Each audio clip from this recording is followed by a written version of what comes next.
Ma sœur aussi, qui est plus petite que moi, elle m'a dit, t'es maman, c'est pas à toi d'être là en fait. Elle voulait prendre ma maladie parce qu'elle m'a dit, toi t'as des enfants et moi j'en ai pas et je préfère que ce soit moi qui l'ai et pas toi. Ça a été compliqué, hein.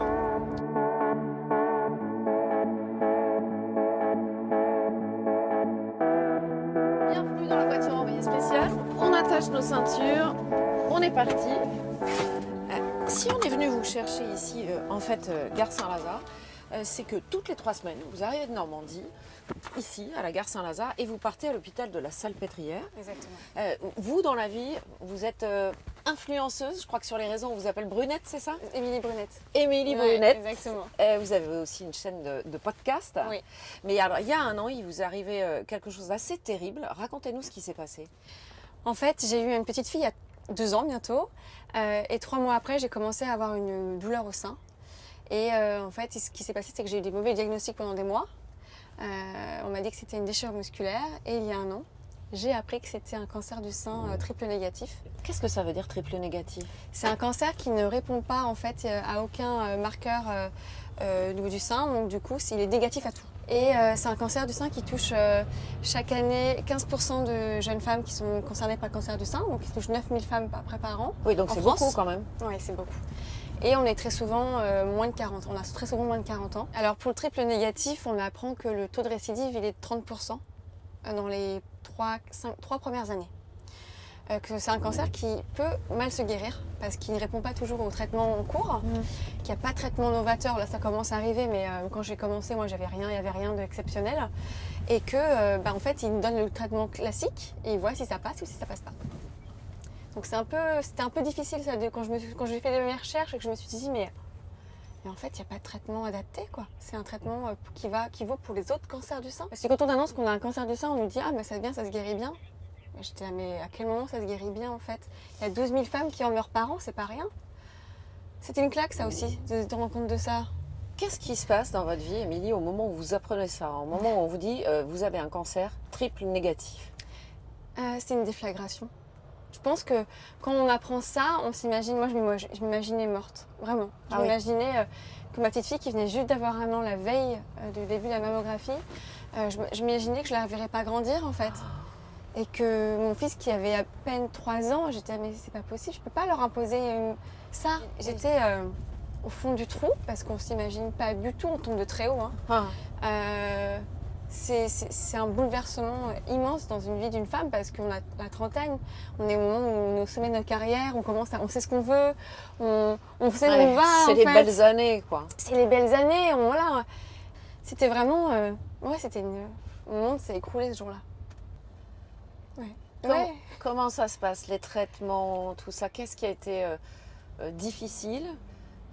Et puis qu'est-ce qui a été plus facile aussi? Parce qu'il n'y a pas que des moments ultra difficiles. Quand on apprend qu'on a un cancer triple négatif, on nous dit généralement qu'on commence par la chimiothérapie. Donc j'ai eu le mot cancer et chimiothérapie en même temps, au même moment, et je me suis dit, mais en fait là je vais être chauve. Donc déjà c'était l'image de perdre ses cheveux, l'image de la femme malade dans son lit.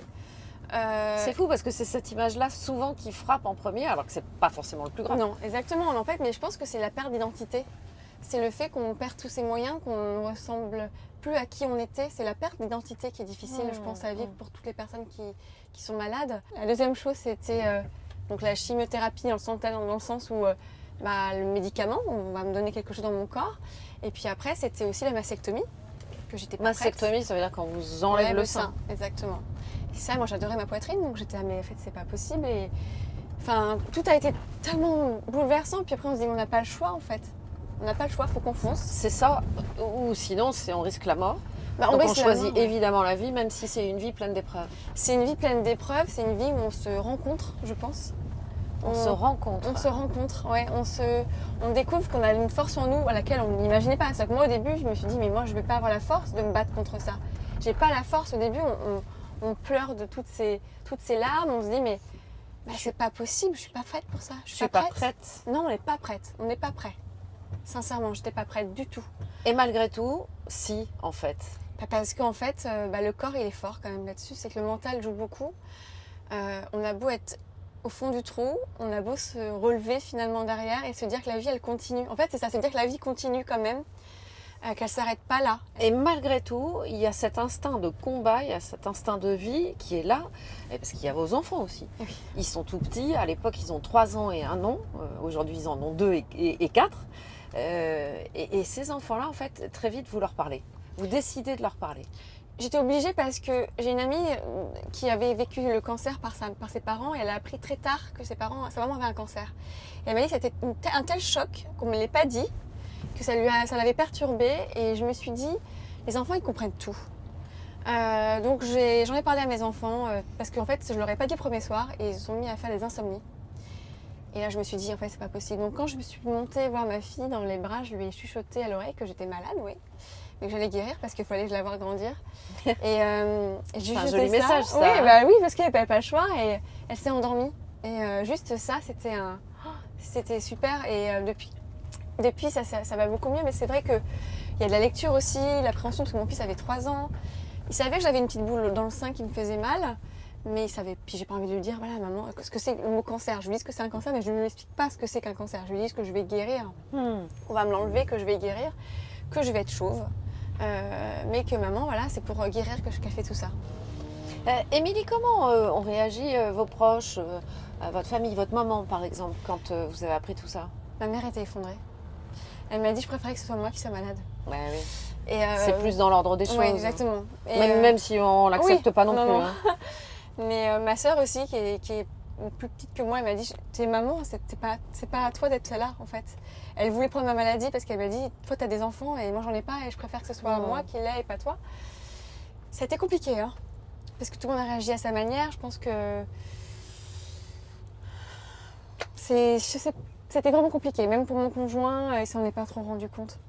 Parce qu'il me voyait faire plein de choses et c'était un sacré coup de massue, mais vu que j'ai repris le dessus, bah en fait, je ne savais pas que j'étais malade. Ah ouais. Ouais. Et quand il vous voit aujourd'hui, quand il voit cette traversée, on peut appeler ça une traversée quand même, hein, quand il voit cette traversée, l'énergie que vous avez, qu'est-ce qu'ils vous disent? Ils me disent que je suis forte, mais je leur dis mais tout le monde est fort face à une situation pareille. Je crois qu'il y en a qui sont fiers de moi, de ce que j'ai réussi à faire. Est-ce que vous êtes fiers de vous? Je suis fière de moi d'avoir pris la parole là-dessus pour avoir aidé des personnes, oui. Après, je serais fière de moi quand j'aurais réussi à mobiliser tout le monde sur le sujet, avoir récolté plein d'argent pour la recherche. Ça, c'est sûr que je serais très fière de moi. Vous décidez aussi d'en parler publiquement, c'est-à-dire vraiment de communiquer sur la maladie, de dire oui, c'est un cancer. Et oui, quand on a un cancer, on traverse des épreuves. Et oui, quand on a un cancer, on est chauve. Pourquoi vous faites ça à un moment? Pourquoi c'est si important? En fait, le mois d'octobre, déjà, il était horrible parce que j'ai fait que cacher ce qui m'arrivait parce que j'allais à des rendez-vous, j'avais pas encore la certitude de ce qu'on allait m'annoncer. Et puis, je voulais voir quand est-ce que je démarrais le traitement et je voulais surtout faire la prévention. C'était important pour moi de partager ce qui m'arrivait parce que je me dis qu'il faut montrer que ça n'arrive pas qu'aux autres. Que c'est très tabou le cancer. On commence un peu à en parler, mais il y a le fait que mon image, mon travail c'est mon image. Donc déjà il y a ça. Et vous vous montrez à un moment sur vos posts justement chauve en disant mais oui on peut être féminine quand on est chauve et il faut se montrer tel qu'on est en fait. Ça se résume avec pas. Des cernes sous les yeux. Bien sûr. Ça se résume pas, la féminité se résume pas qu'à une paire de seins et des cheveux, en fait. Et ça, c'était quelque chose qui me faisait très peur et qui fait beaucoup peur aux femmes qui ont un cancer, qui vont porter des perruques, qui vont se cacher sous des perruques. Moi, je me suis cachée sous des perruques, mais je ne me reconnaissais pas du tout. Puis ça coûte très cher les perruques, hein, c'est un sacré budget. Donc du coup, je me suis montrée telle que j'étais parce que c'est qui j'étais. Puis j'étais pas honteuse d'être cette femme chauve dans la rue, cette femme... chauve sous ses bonnets, j'avais pas honte parce que j'ai pas demandé à ce qui m'arrive. Il fallait montrer aussi aux gens, aux femmes qui vont découvrir cette maladie qu'on peut continuer à vivre et qu'on est normal et que ça se résume pas qu'à ça. Et j'allais vous demander justement, quelle a été la réaction sur les réseaux sociaux quand vous vous êtes montré comme ça, quand vous avez assumé le fait d'avoir un cancer et de le montrer à tout le monde et d'en parler? On m'a dit que j'étais forte, mais je pense que tout le monde est fort face à une situation pareille. On m'a remercié de démonter un peu les tabous là-dessus et d'oser montrer en fait à quoi ressemblait le corps d'une femme sous chimiothérapie. Et là maintenant que je me montre avec les cheveux qui ont repoussé, la vie qui a repris, même si j'ai pas... Voilà, là je me balade sans prothèse, sans rien, en fait c'est pas grave, enfin, je vais bien. Je vais bien. Ça se voit. Ouais, je vais bien. C'est difficile, on imagine toujours la suite, on a hâte de retrouver ses cheveux, de retrouver ses sourcils, ses cils. C'était plus difficile de perdre les cils et sourcils parce que c'était vraiment, on ressemble plus à rien. Ouais, Vraiment, c'est le regard qui change. le regard est complètement changé et heureusement que la vie reprend le dessus. C'est fou parce que quand on voit, il y a une énergie de vie. Franchement, est-ce que vous l'aviez autant cette énergie de vie avant? J'ai toujours été fonceuse, mais alors là, ça m'a libérée d'un poids aussi. C'est-à-dire que maintenant, j'ose entreprendre, j'ose faire les choses et je vais au bout de mes idées et j'ai plus peur. Avant, j'étais très, très timide, je n'osais pas faire plein de choses et là, je me suis libérée.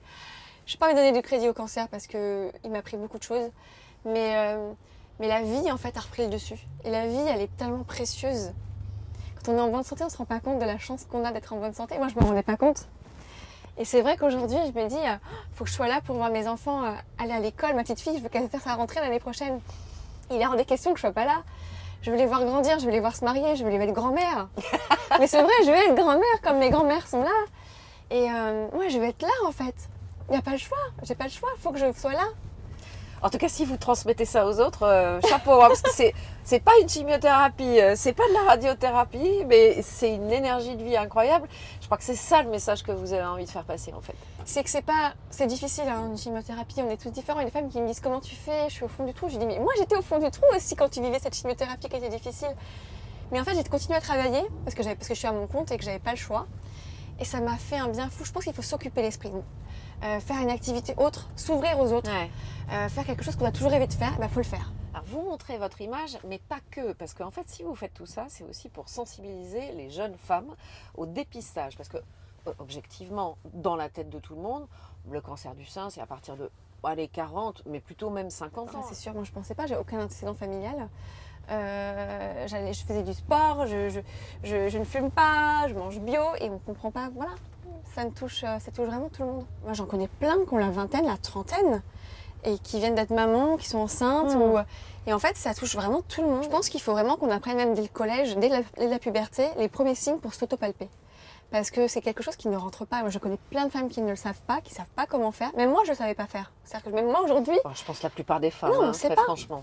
Il y a des applications qui existent, qui sont là pour ça, qui montrent comment faire. Il y a des vidéos sur YouTube. On peut trouver maintenant assez facilement. Il faut faire la démarche. Mais en apprenant les gestes dès le collège, c'est des gestes qui vont rester toute la vie. Et du coup, au moindre signe, on va pouvoir voir qu'effectivement, on a un problème. Il y a une boule qui est apparue. Alors, ça fait peur, on ne va pas se mentir, hein. Mais il ne faut pas rester avec la moindre peur parce qu'il vaut mieux prévenir que guérir. Mais en prenant le contrôle sur son corps, on peut sauver sa vie, c'est important. Donc là, pour Octobre Rose, vous dites clairement, première chose, se faire dépister au moindre doute.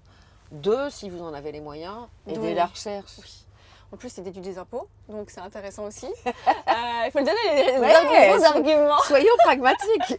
Mais vraiment, ça a vraiment un vrai impact. 1 centime, c'est 1 centime. 1 euro, c'est 1 euro. Et ça aide vraiment. Si on se mettait tous à donner de l'argent, il y aurait de la recherche. On a besoin de 2,5 millions pour cet essai clinique. Merci Amélie. Merci beaucoup Élise. Et bien sûr, on va prendre de vos nouvelles. Parce qu'on veut absolument savoir comment vous allez dans Envoyé spécial. Régulièrement, on viendra vers vous, Émilie. C'est gentil, merci. Je viendrai informer. Merci encore. Merci à vous. Au revoir Émilie. Au revoir Élise, à bientôt. Si tu veux voir notre reportage en intégralité, n'hésite pas, clique ici. Si tu veux voir notre dernière vidéo, surtout, c'est là.